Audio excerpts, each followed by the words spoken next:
Cinema ரகசியம் நேயர்களுக்கு வணக்கம். 1968ஆம் ஆண்டு ஏவிஎம் நிறுவனம் தயாரிப்பில் வெளியான படம் உயர்ந்த மனிதன். கிருஷ்ணன், பஞ்சு இயக்கத்தில் வெளியான இந்த படத்தில் சிவாஜி, வாணிஸ்ரீ, சிவகுமார், பாரதி, சவுகார் ஜானகி உள்ளிட்ட பலர் நடித்திருந்தனர். எம்.எஸ். விஸ்வநாதன் இசையமைத்திருந்த இந்த படத்தின் அத்தனை பாடல்களையும் கவிஞர் வாலி எழுதியிருந்தார். இந்த படம் ரசிகர்கள் மத்தியில் நல்ல வரவேற்பை பெற்ற நிலையில் பாடல்கள் பெரிய ஹிட் அடித்தது. வாணிஸ்ரீயை காதலித்த பெரும் பணக்காரரான சிவாஜி கணேசன் சந்தர்ப்ப சூழ்நிலையால் சவுகார் ஜானகியை திருமணம் செய்து கொள்வார். இதனால் வாணிஸ்ரீயை ஏமாற்றி விட்டோமே என்ற குற்ற உணர்ச்சியில் இருக்கும் சிவாஜியுடன் வேலைக்கு வருபவர்தான் சிவகுமார். வாணிஸ்ரீயின் மகனாக இவர்.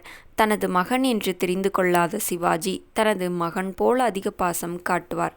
படத்தில் படிப்பறிவு இல்லாத சிவகுமார், நடிகை பாரதி இருவரும் காதலிப்பார்கள். அப்போது வளர்ந்து வரும் நடிகராக இருந்த சிவகுமாரை முன்னுக்கு கொண்டு வர வேண்டும் என்ற நோக்கத்துடன் ஏவிஎம் நிறுவனம் சிவகுமார் பாரதி ஜோடிக்கு ஒரு பாடல் வைத்திருப்பார்கள். சிவகுமார் வாழ்க்கையில் வெளிச்சத்தை ஏற்படுத்தும் வகையில் ஏவிஎம் நிறுவனம் இந்த பாடலை வெளியிட படப்பிடிப்பு நடத்தியுள்ளனர். முதலில் இந்த பாடல் சிவாஜிக்கு தான் என்று முடிவு செய்து டிஎம்எஸ் அந்த பாடலை பாடியுள்ளார். டிஎம்எஸ் எப்போதும் பாடினாலும் அந்த நடிகர்களின் குரலாகவே மாறும் திறன் உள்ளதால் சிவாஜிக்காக அவரே பாடுவது போல் பாடி முடித்துள்ளார். இந்த பாடலை கேட்ட இயக்குனர்கள், கிருஷ்ணன், பஞ்சு படத்தில் இந்த பாடல் சிவகுமாருக்கு வருகிறது, ஆனால் நீங்கள் சிவாஜியைப் போலவே பாடுகிறீர்களே என்று கேட்டுள்ளனர். இது எப்படி சரியாக வரும்?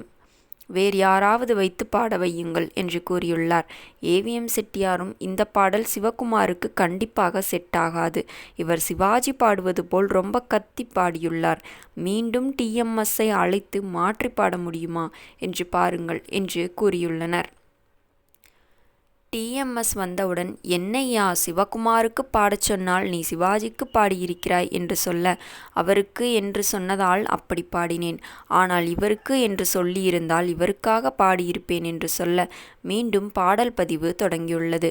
முன்பு சிவாஜிக்கு பாடிய டிஎம்எஸ் சிவகுமாருக்கு அப்படியே மாற்றி பாடியுள்ளார்.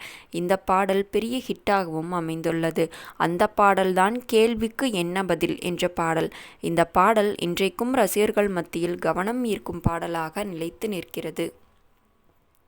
நேயர்களே, இந்த வீடியோ பிடித்திருந்தால் வீடியோவிற்கு ஒரு லைக் கொடுத்துவிட்டு சினிமா ரகசியம் சேனலையும் சப்ஸ்கிரைப் செய்து கொள்ளுங்கள்.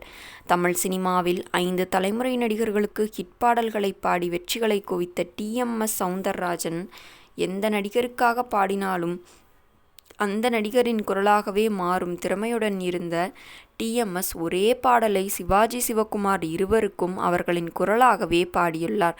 அந்த பாடலும் பெரிய வெற்றியாக அமைந்தது. மீண்டும் நாளை சந்திப்போம். நன்றி, வணக்கம்.